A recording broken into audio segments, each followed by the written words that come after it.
From the outside, the sports industry looks like the big event. The World Cup, the Olympics, the huge finals. But that's never where it starts. Usually, it starts with something smaller and much less glamorous. Everyone watches the biggest sporting events on Earth. The Olympics, the World Cup, Formula One. Athletes compete, records are broken, champions are crowned. But that's only what we see. Because behind every major sporting event, there's a system, a machine, and sometimes stories that sound almost impossible. Welcome to Inside the Games. Inside the Games.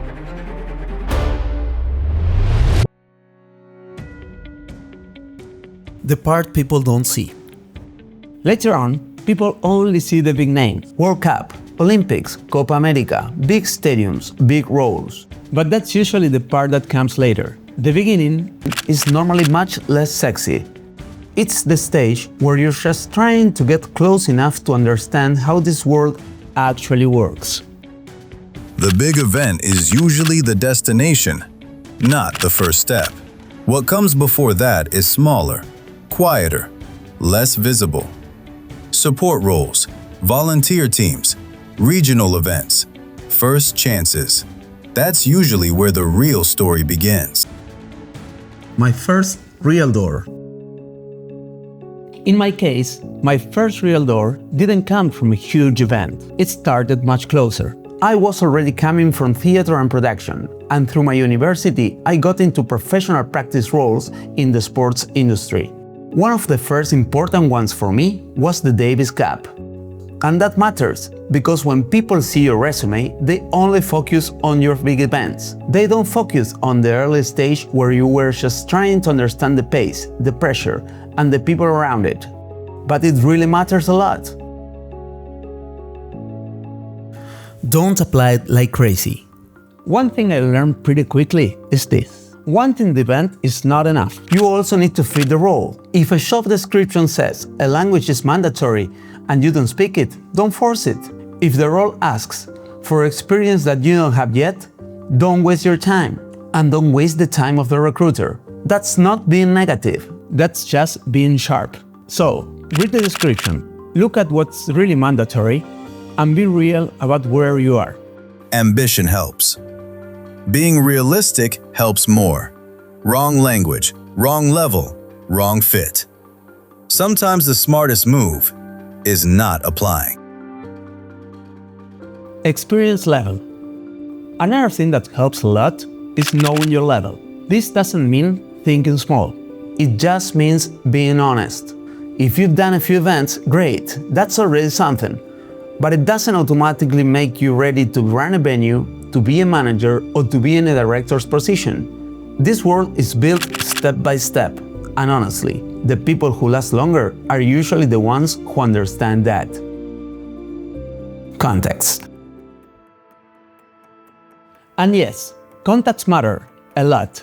It's not about writing to everyone every 2 weeks just to check if they have a job for you. It's about being remembered well. You do a good job, you stay calm under pressure, you're reliable, and you're easy to work with. Then, when the timing is right, you reach out.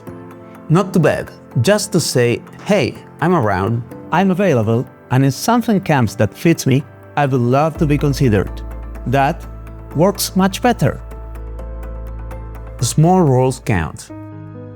A lot of people look down on small roles, like support roles or volunteer positions. I don't. Not because they magically build your whole career, but because they get you closer. Closer to the operation, closer to the pace, closer to the pressure, and closer to the people who's already working in this world. Sometimes a volunteer role is just that, and sometimes it's the first real door, a first pass, a first role, a first event, and that matters. Smaller events may not look impressive from the outside, but they often teach the part that matters later. The pace, the pressure, the rhythm, the people. That's where the job starts making sense. Market reality. There's also the part that nobody really loves talking about: reality. Some countries are easier to work in than others. Some rules support visas, some don't. Sometimes English is enough. Sometimes it isn't. So again, be strategic. Of course you should aim high, but don't build your whole search around roles that were never realistic in the first place. That just burns energy. If I had to start again. If I had to start again today, I'll do a few things very clearly. I would get honest about what I can really offer. I'd stop applying blindly. I'd stay closer to people I work well with. And I would take smaller events seriously. Because in this industry, the huge event is usually the goal, not the place where it begins. The biggest event in this industry look amazing from the outside, and they are, but from the inside, they are built through smaller chances, good opportunities, useful people, and a lot of work that nobody really sees. And honestly, that's good news, because it means that the door to this world is usually closer than it seems. Welcome to Inside the Games. Inside the Games.